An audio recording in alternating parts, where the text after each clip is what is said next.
Guys, welcome back. നമ്മളപ്പോ ഇന്ന് +1 computer സയൻസിലെ 4th chapter ആയിട്ടുള്ള principles of programming and problem solving എന്ന് പറഞ്ഞ ചാപ്റ്റർ ആണ് എടുക്കുന്നത്. അപ്പൊ ആ പേരിൽ തന്നെ ഉണ്ട് പ്രിൻസിപ്പിൾസ് ഓഫ് പ്രോബ്ലം സോൾവിംഗ്. എന്തോ ഒരു പ്രോബ്ലം ഉണ്ടെങ്കിൽ നമ്മൾ എന്ത് ചെയ്യാൻ സോൾവ് ചെയ്യാനുള്ള കുറച്ച് പ്രിൻസിപ്പിൾസ് ആണ്. ഓക്കെ, അപ്പൊ നമ്മള് പ്രോഗ്രാമിംഗ് എന്താണെന്നൊക്കെ ഉള്ളതിന്റെ ചെറിയൊരു ഐഡിയയിലേക്കാണ് വരുന്നത്. നിങ്ങൾ C++ ഒക്കെ പഠിക്കാൻ പോവുകയാണ്, അതിന്റെയൊക്കെ ചെറിയൊരു ഇൻട്രൊഡക്ഷൻ ആയിട്ട് നമുക്ക് ഇതിനെ പറയാം. ഓക്കെ, അപ്പൊ നമുക്ക് ഫസ്റ്റ് തന്നെ പഠിക്കാനുള്ളത് ഫേസസ് ഇൻ പ്രോഗ്രാമിംഗ് ആണ്. ഒരു പ്രോഗ്രാമിംഗിൽ വരുന്ന ഫേസസ് ആണ്. ഓക്കെ, നമുക്ക് നോക്കിയാലോ. അപ്പം ആദ്യം തന്നെ വരുന്നതാണ് പ്രോബ്ലം ഐഡന്റിഫിക്കേഷൻ. നമുക്കൊരു പ്രോബ്ലം ആണല്ലേ സോൾവ് ചെയ്യേണ്ടത്. ഈ പ്രോഗ്രാമിംഗ് ഒരു പ്രോഗ്രാം എന്ന് പറയുമ്പോൾ ഒരു പ്രോബ്ലം സോൾവ് ചെയ്തേക്കുന്നതാണ്. സോ നമ്മൾ ആദ്യം തന്നെ എന്ത് വേണം? പ്രോബ്ലം ഐഡന്റിഫൈ ചെയ്യണം. അത് സോൾവ് ചെയ്യണേൽ മുന്നേ പൊതുവെ നമ്മൾ എന്ത് ചെയ്യും? ഐഡന്റിഫൈ ചെയ്യണം. അപ്പൊ നമ്മള് ഫസ്റ്റ് സ്റ്റേജ് ആണ് എന്ത്? Problem identification. കണ്ട മക്കളെ, എന്താണ്? പ്രോബ്ലം ഐഡന്റിഫൈ ചെയ്തു. ഇനി നമ്മൾ പ്രോബ്ലം ഐഡന്റിഫൈ ചെയ്ത് കഴിഞ്ഞാല് പിന്നെ നമ്മൾ ചെയ്യേണ്ടത് preparing algorithms and flow chart. ഇതൊക്കെ നമുക്ക് ഡീറ്റെയിൽ ആയിട്ട് പഠിക്കുക. ഈ ചാപ്റ്റർ തന്നെ ഇതാണ് പഠിക്കാനുള്ളത്. അപ്പൊ നിങ്ങൾ ഇപ്പൊ വെറുതെ ഒന്ന് ശ്രദ്ധിച്ചിരിക്കുക. അപ്പൊ എന്താണ് സെക്കൻഡ് സ്റ്റെപ്പ് ആയിട്ട് പറയണത്? Preparing algorithms and flow chart. Algorithm flow ചാർട്ടും ഉണ്ടാക്കി ചെയ്ത് കഴിഞ്ഞാൽ പിന്നെ നമ്മൾ ചെയ്യേണ്ടത് പ്രോഗ്രാമിനെ കോഡ് ചെയ്യണം, പ്രോഗ്രാം റിട്ടേൺ ചെയ്യണത്. അതിനുശേഷം വരുന്നതാണ് ട്രാൻസ്ലേഷൻ. ട്രാൻസ്ലേഷൻ എന്ന് പറഞ്ഞാൽ നമ്മൾ ഓൾറെഡി പഠിച്ചതാണ്. ഹൈ ലെവൽ ലാംഗ്വേജിൽ നിന്ന് ലോ ലെവൽ ലാംഗ്വേജിലോട്ട് കമ്പ്യൂട്ടർ മാറ്റണേന് ട്രാൻസ്ലേഷൻ എന്ന് പറയാം. നമുക്ക് ഡീറ്റെയിൽ ആയിട്ട് പഠിക്കാം കേട്ടോ. പിന്നെ വരുന്നതാണ് ഡീബഗ്ഗിങ്. അപ്പൊ ട്രാൻസ്ലേഷൻ കഴിഞ്ഞാൽ പിന്നെ എന്ത് വരും? ഡീബഗ്ഗിങ് വരും. And then execution and testing, last ആയിട്ട് ഡോക്യുമെന്റേഷൻ. ഇവരെല്ലാവരെയും ഡീറ്റെയിൽ ആയിട്ട് പഠിച്ചു കഴിഞ്ഞാൽ നമ്മളെ ചാപ്റ്റർ കഴിഞ്ഞു. ഓക്കെ, അപ്പൊ നമുക്ക് ഓരോന്നോരോന്നായി പഠിച്ചാലോ. നമ്മളെ ഫസ്റ്റ് ഫേസ് എന്താ? Problem identification. അപ്പൊ നമുക്ക് പ്രോബ്ലം ഐഡന്റിഫിക്കേഷൻ എന്താ നോക്കാം. അതായത് നമ്മൾ പ്രോബ്ലത്തിന് ഐഡന്റിഫൈ ചെയ്യാൻ പോവേനല്ലേ. അപ്പൊ നമ്മൾ ആലോചിക്കാണ്, എന്റെ പ്രോബ്ലത്തിന്റെ ഉള്ളിൽ എന്തൊക്കെ ഡാറ്റ ആയിരിക്കും ഉണ്ടാവുക, ഞാൻ എങ്ങനെയൊക്കെയാണ് ചെയ്യേണ്ടത്, എന്ത് ഫോർമുലയാണ് യൂസ് ചെയ്യേണ്ടത്. ഇപ്പൊ എക്സാമ്പിൾ ടീച്ചർ പറഞ്ഞാ എനിക്ക് ചെയ്യേണ്ടത് 2 നമ്പേഴ്സിന്റെ സമ്മാണ് കണ്ടുപിടിക്കേണ്ടെന്ന് വിചാരിക്കുക. ഫോർമുല എന്തായിക്കൊള്ളൂ? Sum is equal to a + b. ഇതാണ് അവിടുത്തെ ഫോർമുല അല്ലെ. അങ്ങനെ നമ്മൾ തിങ്ക് ചെയ്യാണ് നമ്മളെ പ്രോബ്ലത്തിന്റെ ഉള്ളിൽ എന്തൊക്കെ ടൈപ്പ് ഓഫ് ഫോർമുലാസ് ആണ് യൂസ് ചെയ്യണത്, എങ്ങനത്തെ ഡാറ്റയാണ് ഇൻവോൾവ് ചെയ്യണം എന്നുള്ളതൊക്കെ. ഡാറ്റ എന്ന് പറയുമ്പോൾ നമുക്ക് കുറെ ടൈപ്സ് ഓഫ് ഡാറ്റ ഉണ്ട്. അതൊക്കെ നമ്മൾ അടുത്ത ചാപ്റ്ററിലാണ് പഠിക്കുക. അപ്പൊ നമുക്ക് എന്താ ജസ്റ്റ് നോക്കാം. ഇപ്പൊ നമ്മൾ കമ്പ്യൂട്ടറിന്റെ ഉള്ളിൽ തന്നെ ക്യാരക്ടർ ടൈപ്പ് ഡാറ്റ ഉണ്ട്, അതായത് ലെറ്റേഴ്സ് ആണുള്ളത്. ക്യാരക്ടർ ടൈപ്പ് എന്ന് പറഞ്ഞാൽ ലെറ്റർ ആയിട്ടുള്ള ഡാറ്റേഴ്സ് ഉണ്ട്. പിന്നെ എന്തും ഉണ്ടാവും? നമ്പർ ടൈപ്പ് ഡാറ്റാസും ഉണ്ടാവും. സോ നമ്മൾ ചെയ്യുന്ന പ്രോഗ്രാമിൽ എന്ത് ടൈപ്പ് ഓഫ് ഡാറ്റയാണ് ഇൻവോൾവ് ചെയ്തേക്കണത്, അതിന്റെ ടൈപ്പും അതിന്റെ ക്വാണ്ടിറ്റി, നമ്മൾ എന്ത് ഫോർമുലയാണ് യൂസ് ചെയ്യാൻ പോകുന്നത്, ഇങ്ങനെയുള്ള കാര്യങ്ങളൊക്കെ ജസ്റ്റ് ഒന്ന് ഐഡന്റിഫൈ ചെയ്ത് മനസ്സിലാക്കി വെക്കണം. ഇതിനാണ് നമ്മൾ എന്ത് പറയാ? പ്രോബ്ലം ഐഡന്റിഫിക്കേഷൻ എന്ന് പറയാം. അപ്പൊ നമുക്ക് നോക്കിയാലോ. In this case we will be able to identify the data. ഡാറ്റയെ ഐഡന്റിഫൈ ചെയ്തു. Involved in the processing, its type, ഡാറ്റയുടെ type, quantity and formula to be used, എന്ത് ഫോർമുലയാണ് യൂസ് ചെയ്യുന്നത്, and activities involved and the output to be obtained, എന്ത് output ആണ് നമുക്ക് കിട്ടാൻ പോകുന്നത് എന്നുള്ളതിന്റെ ഒക്കെ ചെറിയൊരു ഐഡിയ ഉണ്ടാക്കി വെക്കണം. ഇതാണെന്ത്? Problem identification. നമ്മൾ തന്നെ റിയൽ ലൈഫിൽ ഇങ്ങനെ ആലോചിക്കാം. നമുക്കൊരു പ്രശ്നം വന്നാൽ നമ്മൾ എന്ത് ചെയ്യും? അത് ഐഡന്റിഫൈ ചെയ്യണം. അതാണ് ഫസ്റ്റ് സ്റ്റെപ്പ്. ഓക്കെ, ഇനി അടുത്ത സ്റ്റെപ്പിൽ പറയണതാണ് preparing algorithms and flow chart. അപ്പൊ നമുക്ക് ആദ്യം എന്താണ് അൽഗോരിതം എന്ന് നോക്കാം. ഇവിടെ നോക്കിയേ, ഒരു കൊച്ച്, ഈ കൊച്ചിന് പച്ചക്കറി വാങ്ങിയാണ് വേണ്ടത്. പച്ചക്കറി വാങ്ങാനാണ് പോണ്ടത്. അപ്പൊ ഇവിടെ പച്ചക്കറി വാങ്ങിയിട്ട് നടക്കുന്ന കാര്യങ്ങൾ ഓരോ സ്റ്റെപ്പായിട്ട് കൊടുത്തിട്ടുണ്ട് കേട്ടാ. സ്റ്റെപ്പ് 1 നോക്കിയേ, കൊച്ചു പോയി ആ കടയിലെ ചേച്ചിനോട് ചോദിക്കാണ് എന്തൊക്കെയാണ് ഉള്ളത്, ഇവിടെ എന്തൊക്കെ വേണം ഉള്ള കാര്യങ്ങളൊക്കെ ചോദിക്കാണ്. ഇതാണ് അപ്പൊ എന്ത്? സ്റ്റെപ്പ് 1. സ്റ്റെപ്പ് 2 ആയിട്ട് കൊച്ചു എന്ത് ചെയ്ത്? സാധനം വാങ്ങിക്കഴിഞ്ഞാൽ എന്ത് വേണം? പൈസ കൊടുക്കണ്ടേ. അപ്പൊ സ്റ്റെപ്പ് 2 ആയിട്ട് കൊച്ചു എന്ത് ചെയ്തു? പൈസ കൊടുത്തു. സ്റ്റെപ്പ് 3 എന്ത് ചെയ്തു? കൊച്ചു നടന്ന് വീട്ടിലേക്ക് പോവുകയാണ്. സ്റ്റെപ്പ് 4ലും കൊച്ചു നടന്ന് വീട്ടിലേക്ക് പോവുകയാണ്. പോയി ആളെ എവിടേക്കെത്തി? വീട്ടിലോട്ട് എത്തി. അതായത് അവിടെ നടക്കണ സംഭവങ്ങൾ ഇവിടെ നമ്മ എങ്ങനെ കൊടുത്തേക്കണത്? ഓരോ സ്റ്റെപ്സ് ആയിട്ട് കൊടുത്തേക്കാണ്. എന്താ ചെയ്തേക്കണത്? സ്റ്റെപ്പ് ബൈ സ്റ്റെപ്പ് ആയിട്ട് കൊടുത്ത് സ്റ്റെപ്പ് 1 എന്താണ്, സ്റ്റെപ്പ് 2 എന്താണ്, അങ്ങനെ ഈച്ച് ആൻഡ് എവറി സ്റ്റെപ്പ് കൊടുത്തേക്കാണ്. ഇതിനാണ് അൽഗോരിതം എന്ന് പറയാം. ഒരു പ്രോബ്ലം സോൾവ് ചെയ്യണേണ്ട നമ്മൾ ഓരോ സ്റ്റെപ്പ് ബൈ സ്റ്റെപ്പ് ആയിട്ട് റെപ്രസെന്റ് ചെയ്യണമെങ്കിൽ അതിനെ നമുക്ക് എന്ത് പറയാം? അൽഗോരിതം എന്ന് പറയാം. ഇത്രേ ഉള്ളൂ. ഒരു പ്രോബ്ലം സോൾവ് ചെയ്യുമ്പോൾ ആ പ്രോബ്ലത്തിനെ സ്റ്റെപ്പ് ബൈ സ്റ്റെപ്പ് ആയിട്ട് റെപ്രസെന്റ് ചെയ്യണമെങ്കിൽ അതിനെ നമുക്ക് എന്ത് പറയാം? അൽഗോരിതം എന്ന് പറയാം. അപ്പൊ നോക്കിയേ, it is a step by step procedure to solve a problem. എന്താണ് പറഞ്ഞത്? It is the step by step procedure to solve a problem. ഒരു പ്രോബ്ലം സോൾവ് ചെയ്യാനായിട്ടുള്ള സ്റ്റെപ്പ് ബൈ സ്റ്റെപ്പ് പ്രൊസീജിയറിനാണ് നമ്മൾ എന്ത് പറയാ? അൽഗോരിതം എന്ന് പറയാം. അത്രേ ഉള്ളൂ. ഇനി അടുത്ത നോക്കാം, ക്യാരക്ടറിസ്റ്റിക്സ് ഓഫ് അൽഗോരിതം. ഒരു അൽഗോരിതത്തിന്റെ ക്യാരക്ടറിസ്റ്റിക്സ് ആണ് ചോദിച്ചാൽ ഇമ്പോർട്ടന്റ് ആണത്. അപ്പൊ നോക്കാം, should begin with the instruction to accept input. എപ്പോഴും നമ്മൾ അൽഗോരിതം സ്റ്റാർട്ട് ചെയ്യേണ്ടത് ഇൻപുട്ടുകളെ അക്സെപ്റ്റ് ചെയ്തുകൊണ്ടായിരിക്കണം. നമ്മൾ അൽഗോരിതം ചെയ്യുമ്പോൾ ഒന്നുകൂടി ക്ലിയർ ആവും. അത് എന്തായിരിക്കണം? എപ്പോഴും സ്റ്റാർട്ട് ചെയ്യേണ്ടത് ഇൻപുട്ടിനെ അക്സെപ്റ്റ് ചെയ്തുകൊണ്ടായിരിക്കണം. അതായത് ഇൻപുട്ട് എന്ന് പറഞ്ഞാൽ എന്താ? നമുക്ക് എന്തെങ്കിലും ഒരു ഡാറ്റ കമ്പ്യൂട്ടറിന് കൊടുക്കണമെന്നുണ്ടെങ്കിൽ അതിനെ നമുക്ക് ഇൻപുട്ട് എന്ന് പറയാം. സോ എപ്പോഴും കമ്പ്യൂട്ടറിന് ഇൻപുട്ട് ചെയ്തുകൊണ്ടായിരിക്കണം അൽഗോരിതം സ്റ്റാർട്ട് ചെയ്യേണ്ടത്. പിന്നെ use variables to refer data. അതായത് എനിക്കിപ്പോ 2 നമ്പേഴ്സിന്റെ സമ്മാണ് കാണണ്ടെങ്കിൽ എനിക്കൊരിക്കലും സം ഈസ് ഈക്വൽ ടു 5 + 2 ഇങ്ങനെ എഴുതാൻ പറ്റൂല. കാരണം നമ്മൾ ഇവിടെ പറഞ്ഞത് use variables to refer data. Variables എന്ന് പറഞ്ഞാല് നമ്മളിവിടെ ഓരോരുത്തർക്കും പകരം ഓരോ ലെറ്റേഴ്സ് കൊടുക്കും. അവരാണ് വേരിയബിൾ എന്ന് പറയാം. ഡീറ്റെയിൽഡ് ആയിട്ട് നമുക്ക് വേറെ ചാപ്റ്ററിൽ പഠിക്കാനുണ്ട്. അപ്പൊ ഞാനിവിടെ എന്ത് കൊടുത്തു? S sum is equal to A + B ഇങ്ങനെ കൊടുക്കാനേ പാടുള്ളൂ. ഒരിക്കലും എന്ത് ചെയ്യരുത്? ഡാറ്റനെ ഡയറക്റ്റ് ആയിട്ട് കൊടുക്കരുത്. അപ്പൊ സോ ഡാറ്റനെ റെഫർ ചെയ്യാൻ നമുക്ക് ആരെ യൂസ് ചെയ്യാം? വേരിയബിൾസിനെ യൂസ് ചെയ്യാം. അത്രേ ഉള്ളൂ പറഞ്ഞത്. എന്ത്? Use variables to refer data. പിന്നെ പറഞ്ഞത് each and every instruction should be precise and unambiguous എന്ന് വെച്ചാല് നമ്മള് അൽഗോരിതം നോക്കുമ്പോ നമുക്ക് ഒരിക്കലും ഒരു കൺഫ്യൂഷൻ ഉണ്ടാവരുത്. നമ്മൾ പറയുന്ന സ്റ്റെപ്സ് എപ്പോഴും പ്രിസൈസ് ആവണം, നോൺ കൺഫ്യൂസിങ് ആയിരിക്കണം എല്ലാ ഇൻസ്ട്രക്ഷൻസും. ഓക്കെ. ഇനി നെക്സ്റ്റ് പറയുന്നത് total time to carry out all steps in the algorithm must be finite. അതായത് എത്ര സ്റ്റെപ്സ് ഉണ്ടെങ്കിലും അതൊരു ഫൈനൈറ്റ് നമ്പർ ആയിരിക്കണം. എപ്പോഴും അൽഗോരിതം എഴുതുമ്പോൾ പരമാവധി നമ്പർ ഓഫ് സ്റ്റെപ്സ് കുറച്ച് വേണം എഴുതാനായിട്ട്. സോ നമ്മൾ total time carry all steps must be finite. Finite means ഒരു കൃത്യത ഉണ്ടാവണം. ഒരിക്കലും ഇത്ര ഉണ്ടാവും അങ്ങനൊന്നും പറയാൻ പാടില്ല. ഒരു എമൗണ്ട് ഓഫ് സ്റ്റെപ്സ് കറക്റ്റ് ആയിട്ട് ഉണ്ടാവണം. ഓക്കെ.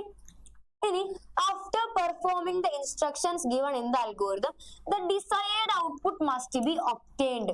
നമ്മൾ അൽഗോരിതം എല്ലാം ചെയ്ത് കഴിയുമ്പോൾ നമ്മൾ എന്താണോ വിചാരിക്കുന്ന ഔട്ട്പുട്ട് അത് കിട്ടിയിട്ടുണ്ടാവണം. അല്ലേ? അങ്ങനല്ലേ വേണ്ടത്? ഞാൻ ഒരു പ്രോഗ്രാമും ഒക്കെ ചെയ്ത് കഴിയുമ്പോൾ ഞാൻ വിചാരിച്ച ഔട്ട്പുട്ട് എനിക്ക് കിട്ടണ്ടേ? അത്രേ ഉള്ളൂ. അപ്പൊ നമ്മളെ സ്റ്റെപ്സ് ഒക്കെ കൊടുത്ത് അൽഗോരിതം ഒക്കെ എഴുതി കഴിയുമ്പോൾ നമുക്ക് എന്ത് വേണം? നമ്മൾ ഡിസൈഡ് ചെയ്തേക്കണം ഔട്ട്പുട്ട് നമുക്ക് കിട്ടിയിട്ടുണ്ടാവണം. ഓക്കെ. അപ്പൊ ഇത്രയും സ്റ്റെപ്സ് ആണ് എന്ത് ക്യാരക്ടറിസ്റ്റിക്സ് ഓഫ് അൽഗോരിതം ആയിട്ട് നമുക്ക് പഠിക്കാനുള്ളത് കേട്ടോ. ആദ്യം അൽഗോരിതം എന്താന്ന് പഠിക്കുക. അൽഗോരിതത്തിന്റെ ക്യാരക്ടറിസ്റ്റിക്സ് അറ്റ്ലീസ്റ്റ് ഒരു 4 എണ്ണെങ്കിലും പഠിച്ചിട്ടുണ്ടാവണം. ഓക്കെ. ഇനി നെക്സ്റ്റ് നോക്കാം, ഫ്ലോ ചാർട്ട്. അപ്പൊ നമ്മൾ പറഞ്ഞെന്ത്? Preparing algorithms and flow chart. നമ്മളപ്പോ ഈ അൽഗോരിതം നോക്കി. നെക്സ്റ്റ് എന്താ? Flow chart. നമുക്ക് നോക്കിയാലോ. അപ്പൊ ഫ്ലോ ചാർട്ട് എന്ന് പറഞ്ഞിട്ടുണ്ടെങ്കിൽ ഒരു അൽഗോരിതത്തിനെ തന്നെ ഞാൻ പിക്ചർ ആയിട്ട് റെപ്രസെന്റ് ചെയ്ത്, അതായത് ഓരോ സ്റ്റെപ്പിനെയും ഞാൻ പറഞ്ഞത് algorithm step by step representation ആണെന്ന് നമ്മൾ പറഞ്ഞു. ഈ ഓരോ സ്റ്റെപ്പിനെയും ഞാൻ എന്ത് ചെയ്യാൻ പോണ്? ഓരോ പിക്ചേഴ്സ് ആയിട്ട് റെപ്രസെന്റ് ചെയ്യാൻ പോണ്. അതിനെ നമുക്ക് എന്ത് വിളിക്കാം? ഫ്ലോ ചാർട്ട് എന്ന് വിളിക്കാം. അപ്പൊ നോക്കിയേ, the pictorial representation of an algorithm is known as flow chart. ഒരു അൽഗോരിതത്തിന്റെ പിക്ചോറിയൽ റെപ്രസെന്റേഷൻ ആണ് നമ്മൾ എന്ത് പറയാ? ഫ്ലോ ചാർട്ട് എന്ന് പറയാം. ഓക്കെ ആണോ? ഇനി ഫ്ലോ ചാർട്ട് സിംബൽസ് ഉണ്ട്. ഇമ്പോർട്ടന്റ് ആണ് ഫ്ലോ ചാർട്ട് സിംബൽസ്. നമുക്ക് നോക്കാം. ഈ ഫ്ലോ ചാർട്ട് സിംബൽസ് നമ്മൾ ഇതെല്ലാം നിങ്ങൾക്ക് കറക്റ്റ് ആയിട്ട് മനസ്സിലാവണമെന്നുണ്ടെങ്കിൽ നമ്മൾ അൽഗോരിതം ചെയ്യണം. നമ്മൾ ഇനി അടുത്ത ഇതായിട്ട് ഇത് കഴിഞ്ഞാൽ അൽഗോരിതം ചെയ്യും. അപ്പൊ കറക്റ്റ് ആയിട്ട് മനസ്സിലാവും അൽഗോരിതം ഫ്ലോ ചാർട്ട് ഒക്കെ. ഇനി ഇവിടെ നോക്കിയേ, ellipse. Ellipse use to indicate start and stop. അതായത് നമ്മൾ അൽഗോരിതത്തിന്റെ ഉള്ളിൽ സ്റ്റാർട്ടിനെയും സ്റ്റോപ്പിനെയും റെപ്രസെന്റ് ചെയ്യാനാണ് നമ്മൾ ആരെ യൂസ് ചെയ്യുക? എലിപ്സിനെ യൂസ് ചെയ്യുക. Ellipse is also known as terminal എന്നാണ്. എലിപ്സിന് നമുക്ക് എന്തും കൂടെ പറയാം?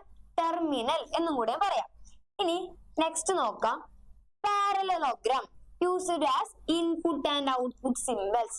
ഇൻപുട്ടിനെയും ഔട്ട്പുട്ടിനെയും നമുക്ക് ആരെ യൂസ് ചെയ്യാം? പാരലലോഗ്രാം യൂസ് ചെയ്യാം.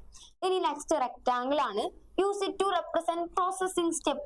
പ്രോസസിംഗ് സ്റ്റെപ്പ് എന്ന് വെച്ചാൽ നമ്മളെ ഇക്വേഷൻസ് ഉണ്ടാവില്ലേ, ഈക്വൽ ടു എന്നൊരു ചിഹ്നം നിങ്ങൾ കണ്ടിട്ടുണ്ടെങ്കിൽ അവിടെ നമ്മൾ യൂസ് ചെയ്യണത് ആരേക്കുള്ളൂ? റെക്ടാംഗിളിനേക്കുള്ളൂ. നെക്സ്റ്റ് വരുന്നതാണ് rhombus. Rhombus means decision symbols അല്ലെങ്കിൽ കണ്ടീഷൻ ഒക്കെ വരുമ്പോൾ നമ്മൾ യൂസ് ചെയ്യണത് റോംബസിനെയാണ്. ഓക്കെ. ഇനി ഫ്ലോ ലൈൻസ്, ഇവരെ തമ്മിൽ കണക്ട് ചെയ്യാനാണ് flow lines. Use to indicate the flow of operation. Okay. നമുക്കിനി ഇതെല്ലാനും ഡീറ്റെയിൽ ആയിട്ട് പഠിക്കാം. നമുക്കിനി അൽഗോരിതം ഫ്ലോ ചാർട്ട് ഒക്കെ ചെയ്യാം കേട്ടോ. അപ്പൊ നോക്കാം. അതിനു മുന്നായിട്ട് അഡ്വാൻറ്റേജസ് ഓഫ് ഫ്ലോ ചാർട്ട് നോക്കാം നമുക്ക്. ഇതും ഭയങ്കര ഇമ്പോർട്ടന്റ് ആണ് കേട്ടോ മക്കളെ. Advantages of flow chart important ആണ്, ലിമിറ്റേഷൻസ് ഓഫ് ഫ്ലോ ചാർട്ടും ഇമ്പോർട്ടന്റ് ആണ്. അപ്പൊ അഡ്വാൻറ്റേജസ് ഓഫ് ഫ്ലോ ചാർട്ടിൽ നോക്കി, നമ്മൾ എപ്പോഴും ഒരു കാര്യം വരച്ച് കാട്ടണല്ലേ നല്ലത്? ഞാനിവിടെ കുറെ കാര്യങ്ങൾ എഴുതിയിരുന്നതാണോ നിങ്ങൾക്ക് അണ്ടർസ്റ്റാൻഡ് ചെയ്യാൻ സിമ്പിൾ, അതോ ഞാൻ കുറച്ച് കാര്യങ്ങൾ വരച്ച് കാട്ടുന്നതാണോ? അല്ലെ, വരച്ച് കാട്ടണല്ലേ എപ്പോഴും സിമ്പിൾ. സോ നമുക്ക് അഡ്വാൻറ്റേജസ് നോക്കാം.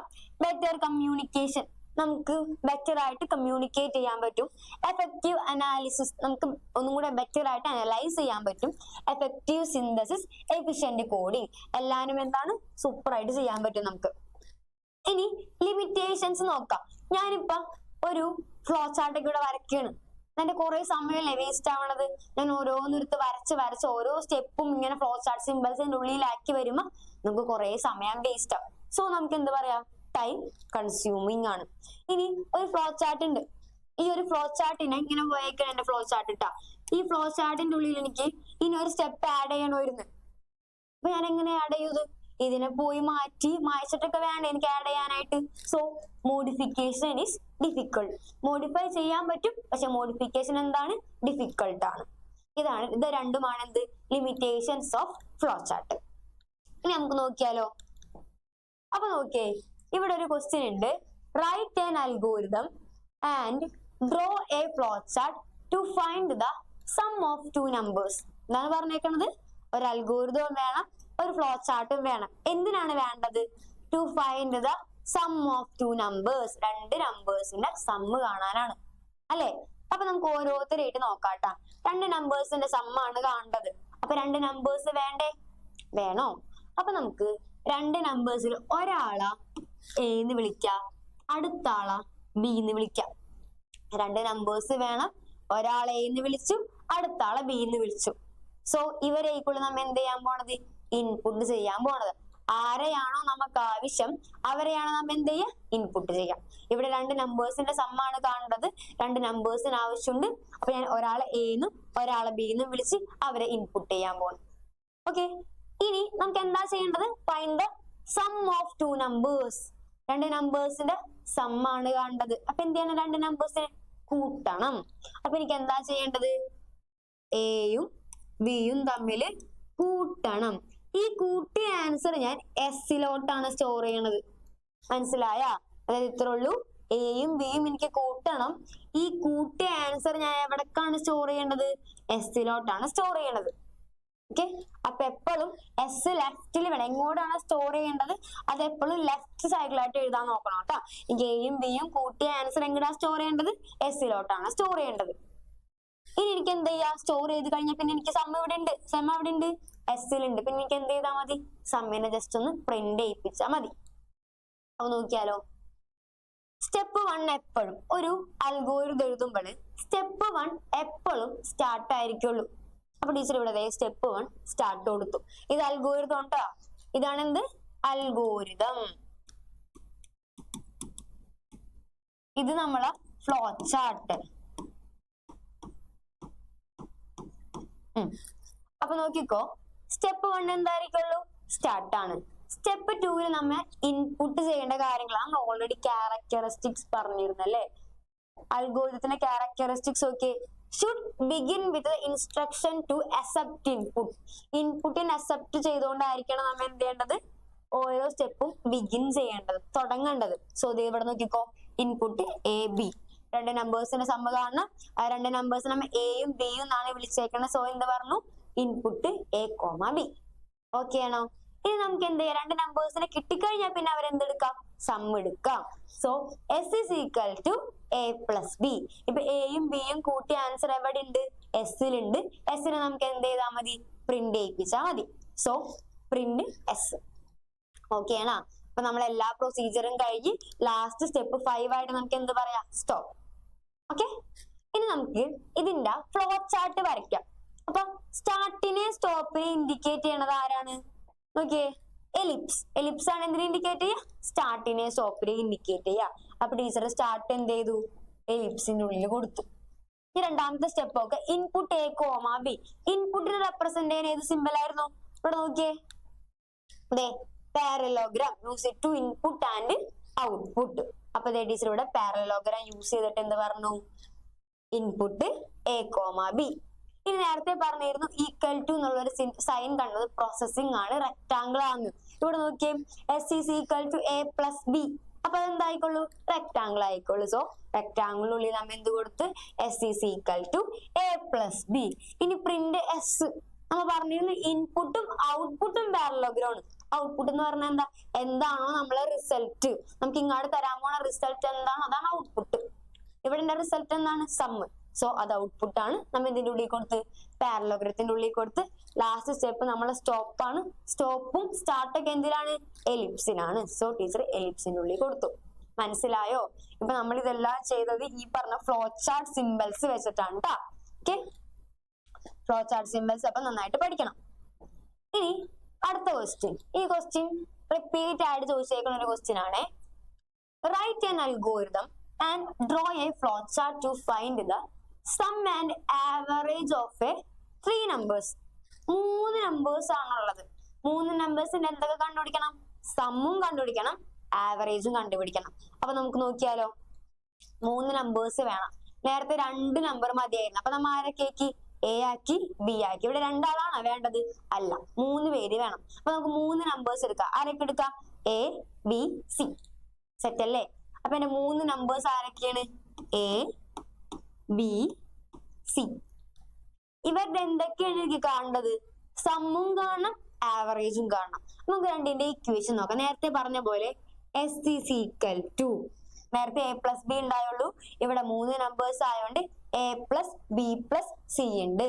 So A plus B plus C sum is equal to A plus B plus C. ഇപ്പൊ നമ്മൾ സമ്മ് കണ്ടുപിടിച്ചു. സമ്മ് മാത്രമാണ് കണ്ടുപിടിക്കാൻ പറഞ്ഞേക്കുന്നത്, ആവറേജും കണ്ടുപിടിക്കണം.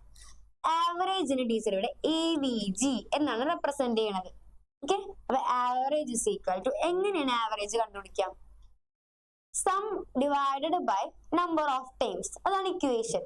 അപ്പൊ ഇവിടെ സം എവിടെ ഉണ്ട്, ഇവരെല്ലാവരെയും കൂട്ടിയ സം എവിടെ ഉണ്ട്, എസിലുണ്ട് ഇല്ലേ. അപ്പൊ S divided by number of times. ഇവർ എത്ര പേരാ ഉള്ളത്, 1 2 3, 3 പേരാണ് ഉള്ളത് അല്ലെ. അപ്പൊ ഡിവൈഡഡ് ബൈ 3. ഇതാണ് ആവറേജിന്റെ ഇക്വേഷൻ. ഈ 2 നമ്പേഴ്സ് ഉള്ളെന്ന് വിചാരിക്കുക, എയും ബിയും മാത്രമുള്ളെന്ന് വിചാരിക്കുക. S is equal to A plus B ആണെങ്കിൽ ആവറേജ് ഇസ് ഈക്വൽ ടു എന്തായിരിക്കുള്ളൂ, എസ് ബൈ 2 ആയിരിക്കുള്ളൂ. കാരണം എന്താ, ഇവിടെ ആകെ 2 നമ്പേഴ്സ് ഉള്ളൂ. ഇവിടെ 3 നമ്പേഴ്സ് ആണെന്ന് അവര് പറഞ്ഞിട്ടുണ്ട്. So average is equal to sum by 3 ആയിരിക്കുള്ളൂ. 2 നമ്പേഴ്സ് ആണെങ്കിൽ സം ബൈ 2 ആയിക്കൊള്ളു. 4 നമ്പേഴ്സ് ആണെങ്കിൽ സം ബൈ 4 ആയിക്കൊള്ളു. എത്ര നമ്പേഴ്സ് ആണുള്ളത് അത് വെച്ചാണ് ഡിവൈഡ് ചെയ്യേണ്ടത്. ഓക്കെ, അപ്പൊ നമുക്ക് നോക്കിയാലോ.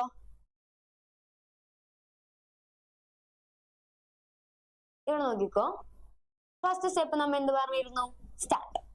സ്റ്റെപ്പ് 1 ആയിട്ട് സ്റ്റാർട്ട്. എല്ലാ അൽഗോരിതത്തിന്റെ സ്റ്റെപ്പ് 1 എന്തായിരിക്കുള്ളൂ, സ്റ്റാർട്ട് ആയിരിക്കുള്ളൂ. എന്ന് വെച്ചാൽ അത് മാത്രം എഴുതി വെച്ച മാർക്ക് കിട്ടൂല. അപ്പൊ നമുക്ക് find the sum of 3 numbers ആയതുകൊണ്ട് 3 നമ്പേഴ്സ് വേണം. Input A B C.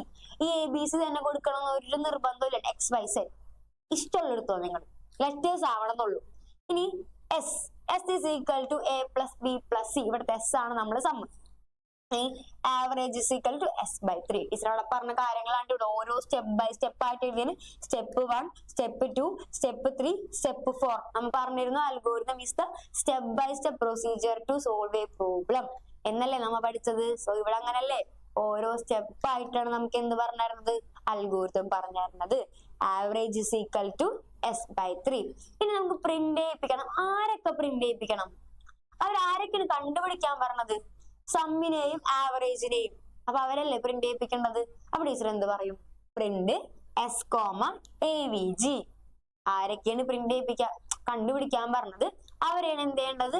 Print ചെയ്യിപ്പിക്കേണ്ടത്. നമ്മൾ കണ്ടുപിടിച്ച് വെച്ചിട്ടുണ്ട്. ഇവിടെ സം എസിന്റെ ഉള്ളിലുണ്ട്, ആവറേജ് AVGയുടെ ഉള്ളിലുണ്ട്. അവരെ പിടിച്ച് എന്ത് ചെയ്താൽ മതി? പ്രിന്റ് ചെയ്യിപ്പിച്ചാൽ മതി. അപ്പൊ നമ്മളെല്ലാം കഴിഞ്ഞില്ലേ? പരിപാടി എല്ലാം കഴിഞ്ഞ് എന്ത് ചെയ്യുക? Step 6 stop.